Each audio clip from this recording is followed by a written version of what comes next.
So you may have heard me do a bit of whistling. Now that's really important to let the swans know that I'm coming out. And they've associated that whistling and me coming out this wheelbarrow with food. And if I didn't whistle or come out the wheelbarrow, they'd probably all fly away.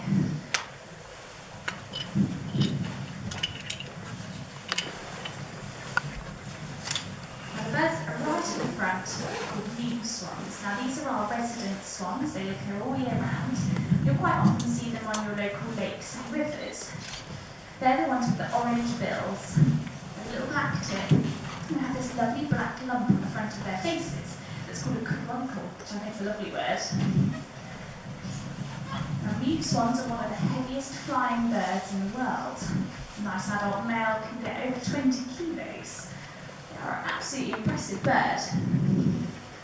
Now, this one in front of me here is doing something called busting, where he's sticking his wings up over his back, creating this M shape. Almost looks like a sailboat. It does look very stunning, but it's actually a territorial display. They do it quite a lot in the breeding season when they're trying to protect their mate or their family. You can tell the difference with swans is that if they have a colouring on, the colouring is on their left leg, it's a female, and if it's on their right leg, it's a male.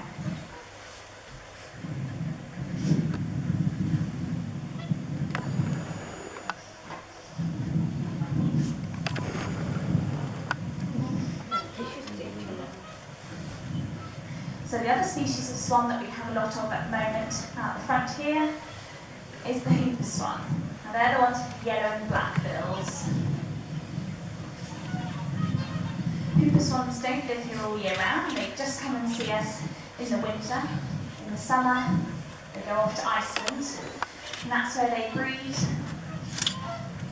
They'll also then molt their feathers, so they become flightless. And then when their new feathers come through, they're in tip-top condition, They'll make the long flight back to Welney. Now that flight from Iceland to here is about 1,200 miles.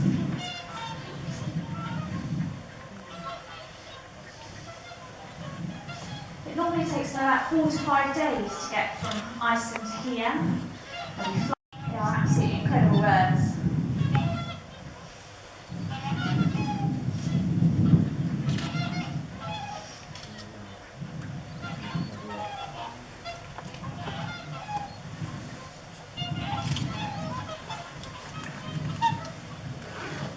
Now, I've got some cygnets out here. I've got some nice new swan cygnets that are right in front of me. They've got those lovely chocolate brown feathers and they have a really uniform dark bill.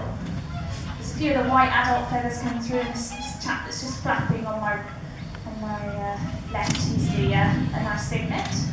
And we have some Cooper swan cygnets with us as well. They look very similar to the adult Cooper swans, but they're much greyer in colour. They still have the same patterning on the bill, that wedge, but instead of being yellow, it's actually more of a pink in colour. Now those cygnets, when they came to us in October, November time from Iceland, they would be about 3 months old, which is incredible to think that they flew all that way, which is what, 46 marathons in a row. They're smaller than the Cooper swans. The way to tell the difference, so they both have yellow and black bills, is that the Cooper swan has this wedge of yellow, it's the wedge of cheese. And Buick swans have a much smaller amount of yellow. It doesn't go as far as the nostril, and they call it a blob. It's just right at the top, and if it's quite distant, the beak almost looks all black. And the way I remember it,